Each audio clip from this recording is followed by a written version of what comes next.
Gray Rizzy up here on Hip Hop Nation, man. And look, let me tell you something. For everybody that's out there, you know I represent this city to the fullest, but there's nothing like the South Bronx. You feel what I'm saying? I'm doing this for everybody that's out there in St. Mary's, over there in Forest, over there in McKinley, Albert Goodman, 149th, 3rd Avenue. I got my brother in the building, Mr. Swizz Beatz. Showtime.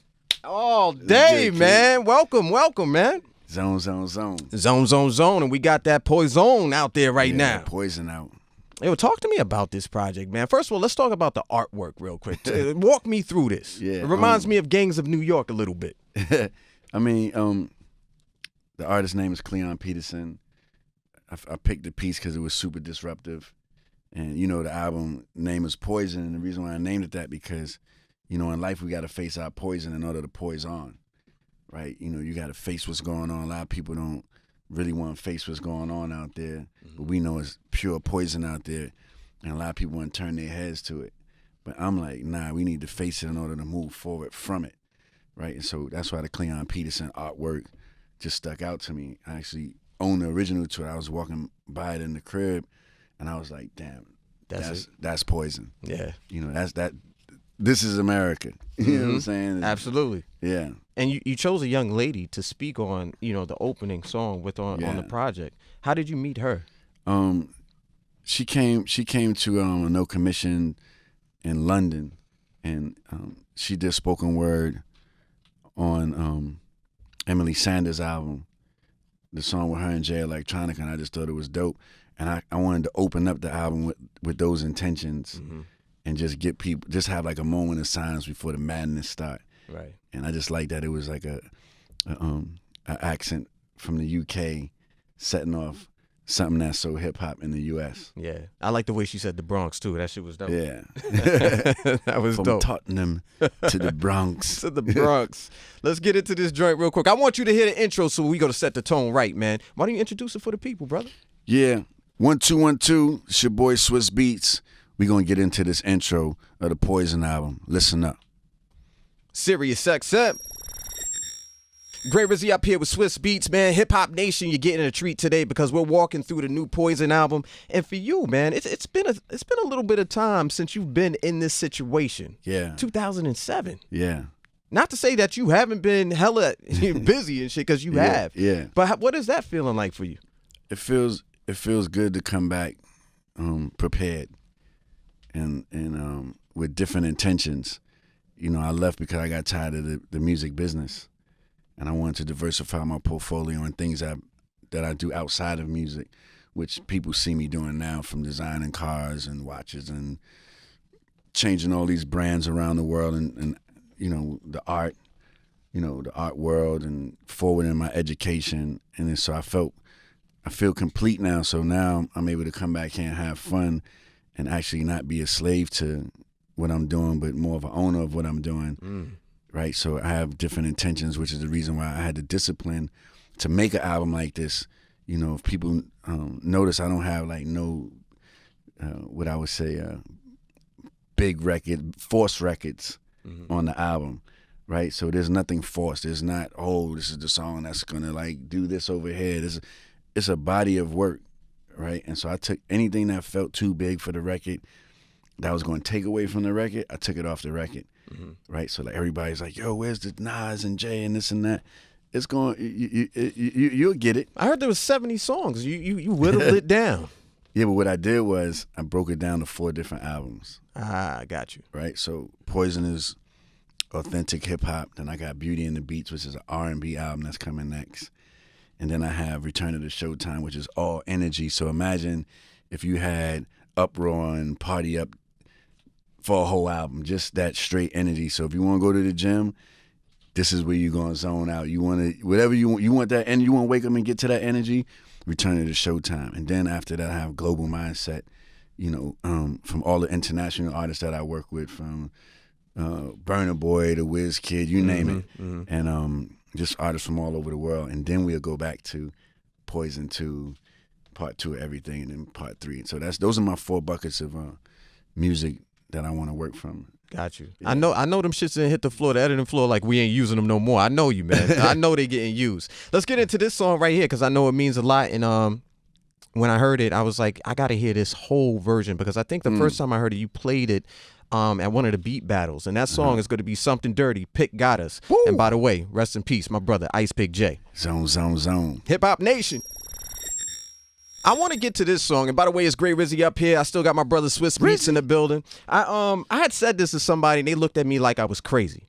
I want to talk about the song Fancy real quick. Drake featuring T.I. Now, we all know that Drake was on his way. He was definitely on his way. But for me, I feel like you popped him off in the club. Like, this song took him into another place. It welcomed him in another world. Yeah. And I'm saying this specifically for New York City. I know what people like DJ Self did for this song right here. You know what I'm saying? Yeah, Fancy was lit. Woo! Like, the girls, everybody, those girls pouring rosé on guys. They was out here going crazy. Would you agree with that? Yeah, it was a great song. I think it was different than what he put out already. And it was a critical time for him to have that record at that time. And I felt that. I mean, Fancy was a song from my album at that time. The same way on to the next one. Those are both supposed to be on the same Swizz Beatz album that never came out because I gave away all the songs. I was going to get on. I'm going to let you slide on that one. We're going to talk about it. Right? But I think that, the fact that I was still on both of those songs and both of those songs did what they did, I still got to celebrate the ride. I got a Grammy off of On to the Next One. And we went crazy off of Fancy, so it's still good. Still a ladies' anthem. Yeah. Still. Just don't pour no more champagne on us, ladies. That's not cool, all right? Why not? Well, certain situations. Yeah. Man. This is Fancy with Swizz Beatz, T.I., and along with Drake. You better say thank you. You better be on this Christmas list, man. It's Hip Hop Nation. Swizz Beatz is in the building. Poison is out there right now. And it's Gray Rizzy. I'm just a fly on the wall. Happy to hang out with my brother from the Bronx, man. BX Zone. I want to get to this because, if you grew up in the Bronx and if you're not geographically aligned and you don't know what's going on here in the city, a place called Harlem is literally from the South Bronx, 5-10 minutes away, depending on what bridge you at. HBO only. You know what I'm saying?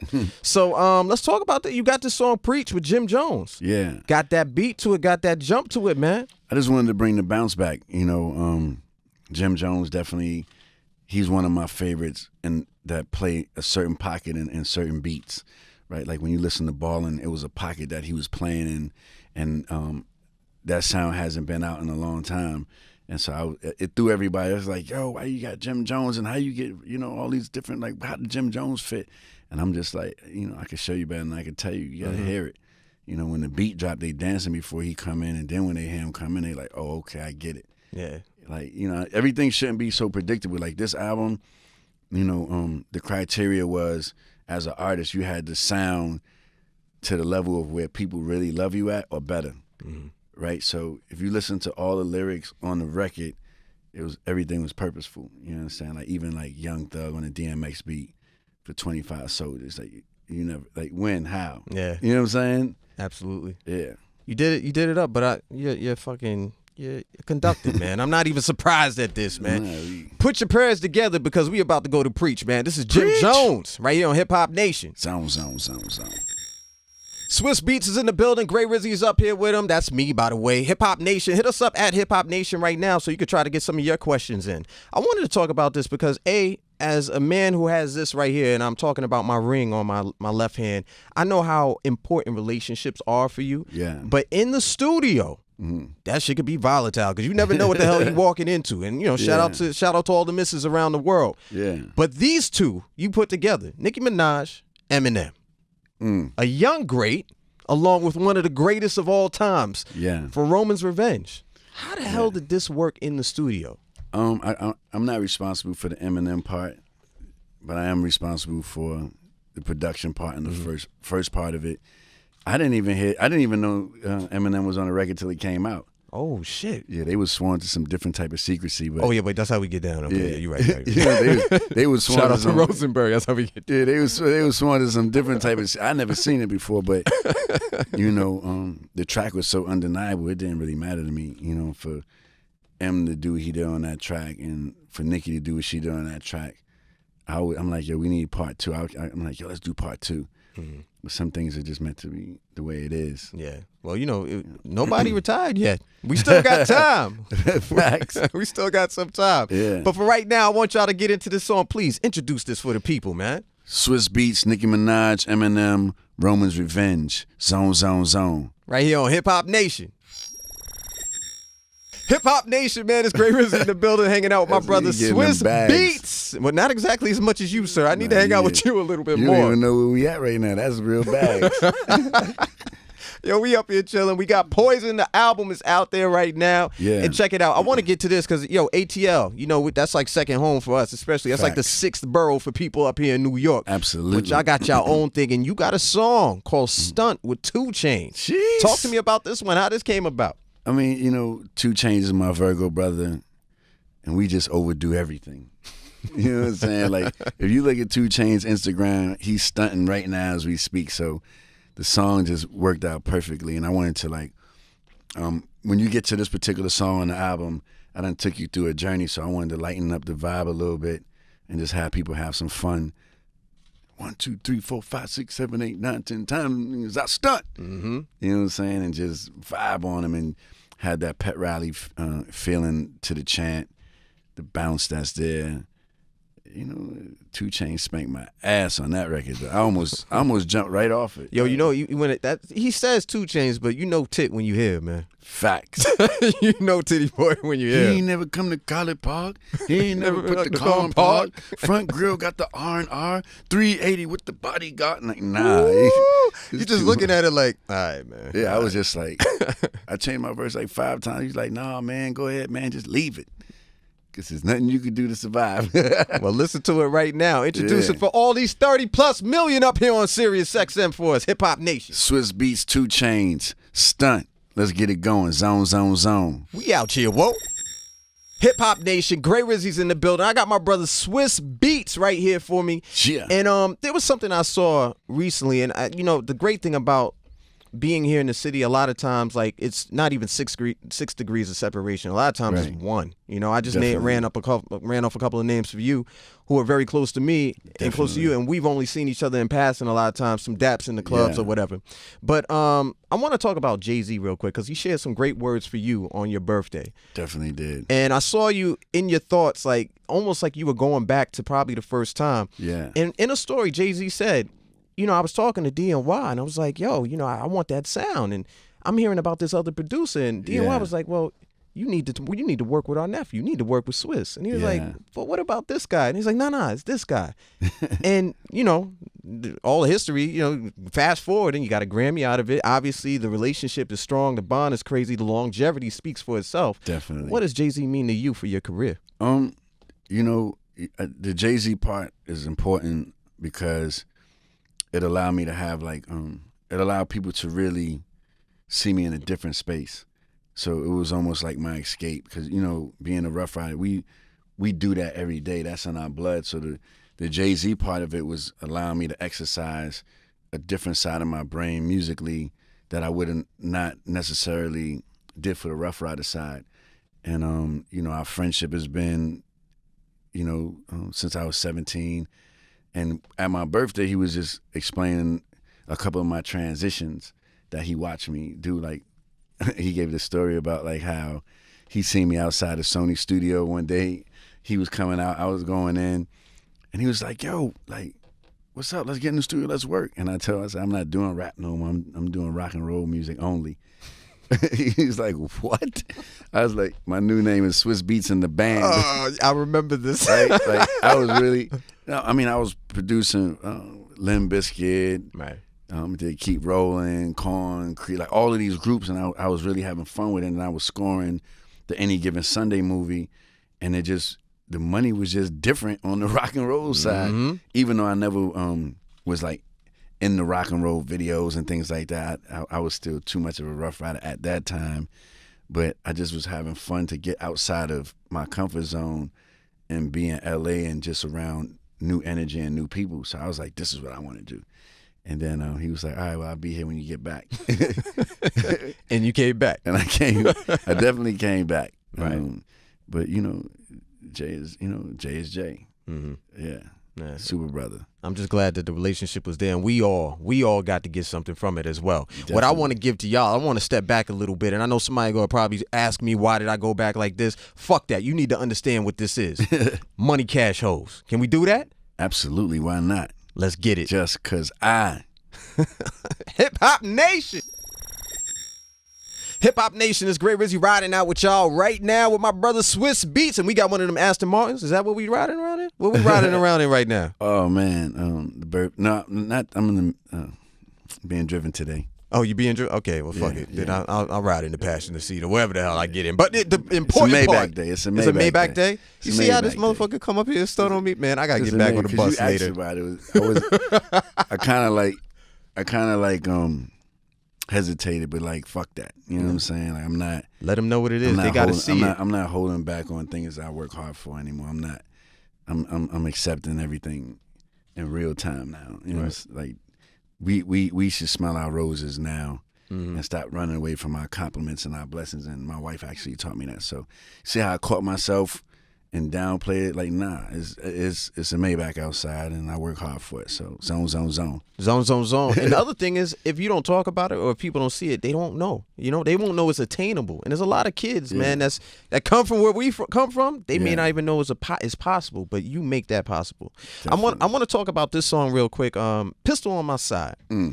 This was definitely, what do you call that? Precursor. Like, I felt like a lot of stuff came from this. This was the first song that you released off the project. You smart. I try, Swizz. Something that you did with this song is you set Wayne up while setting yourself up. You know what I'm saying? I know the relationship with you and Wayne is strong, but when you went into this, what was the thought process? Did this just come like, all right, let's keep it going, or was it something like, we're gonna do this and then we're gonna do this? No, that part came later. The first part was just having the best Wayne possible for Poison, because I don't feel that we really had our moment that we deserve, even though, you know, I have tracks with him, Dr. Carter, and a bunch of other songs, and they always were concept songs because everybody was just going for the singles, and I like having Wayne like on Dear Ann and different things like that.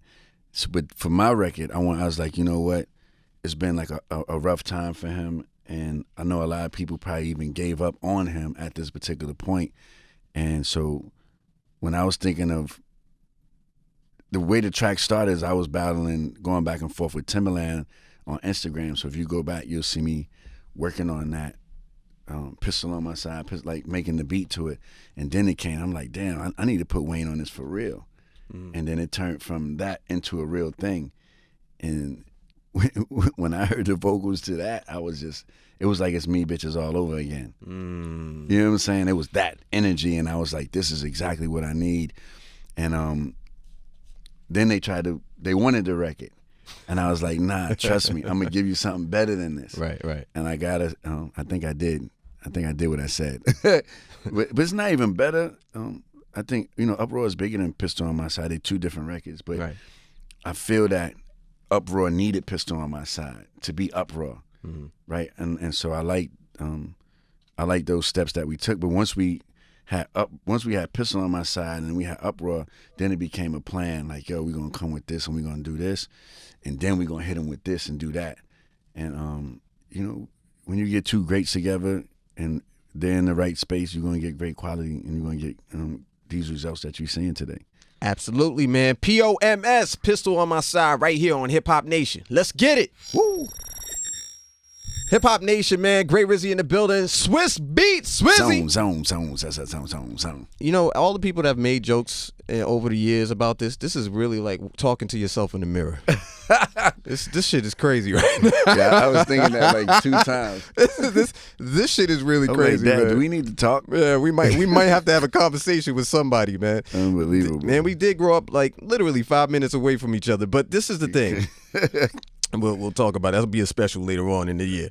Uproar. Like, we just talked about Pistol on My Side. Uproar, like, everybody shoulder shaking, bro. Like, this song right, and mine's too tough right now. Not right now, but you know, don't worry. When that come off, you will. But it's like this Pistol on My Side set this up so well, man. And it was also a chance for people to get re-familiarized with Weezy. We didn't exactly know what we was going to get. With POMS, you heard it, and it just continued on this. Yeah, no breaks.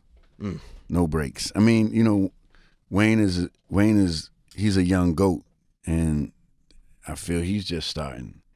He needed to go through what he went through. Not saying that it was write what he went through. But like sometimes, even myself, sometimes you gotta take a step back and really like gauge the temperature and really know what your intentions are. Like you can hear on both of those songs, like the hunger, and even when in his album, you know, I'm just glad that our tracks together stuck out the way they did. Yeah, you got everybody in Harlem dancing. That's for damn sure. Everybody trying to catch up right around now. Around the world. Around the world, hey, true. I haven't seen the Harlem Shake go so far. I'm like, Whew. What are y'all doing over here? Everybody doing it, man, as they should be. Listen to this right here. It's Uproar right now on Hip Hop Nation. Swizz Beatz. What the dough? Poison. Hip Hop Nation, Gray Rizzy in the building, Swizz Beatz is in the building, and I just want to talk about this song real quick, man. This Swiss Montana. We took it back to the Bronx to have some fun. Yeah. Montana, I'm fresh, a little disappointed. huh? I'm a little disappointed in the record a little bit, to be honest. Because the sample didn't get cleared of the record. So there's like 3 versions. There's like the original version we intended on doing, and there's 2 other versions. And I hate not aiming at the target that I was set out to hit. Right. So everybody that's listening to this, I want you to still enjoy it, but I apologize for the mixed emotions of sounds that you hear. It's like, what is it? Isn't it the first one, or what is the second one, or what's the third one? You know, we even shot a video to it, but you know, Bronx had to still represent. So at all times, zone. You know what I'm saying? And you know how the saying goes, man. As long as you feel something, that's what it is, man. This is Swiss Montana off Poison right here on Hip Hop Nation. Jesus. Gray Rizzy up here on Hip Hop Nation, serving up nothing but these hip hop hits. I got my brother Swizz Beatz in the building. Zone. I want to talk about this song, man, because this weekend joint, T.I., Young Thug, they get to reunite on a song, man. This is actually, I feel like T.I. should have threw this shit over the summer, but everybody's going to be hot off this joint. Put it over the summer, but that was another song that was from my album. It didn't fit. But a lot of people don't even know I did that track. That's like happening at the same time. Like no ad libs on it, not in the video. I have a couple of those coming out. You know what I'm saying? Make people have that discovery and like, oh, and by the way, right, those other 5 joints you listening to, he produced those too. That was me. Yeah. Well, let's get into this joint, man. I know everybody's rocking out with it, and the Dime Trap is out right now. Yes. Tip, what up, bro? Young Thug, what's up? TIP coming live from the VIP. This is the weekend right here on Hip Hop Nation. Yo, I appreciate y'all for listening, man. Swizz, I appreciate you for coming through, my brother. You. We've been playing your music all day, and we're going to continue to do it all year. 680 songs to play, so we can fill it all the way up. Well, let's do it, man. Again, man, my brother. Yes. All y'all, go out there and get it right now. Poison is out there, and you've been listening to it all day. Why wouldn't you want this shit in your whip? Go get familiar. Zone. We out here, whoa.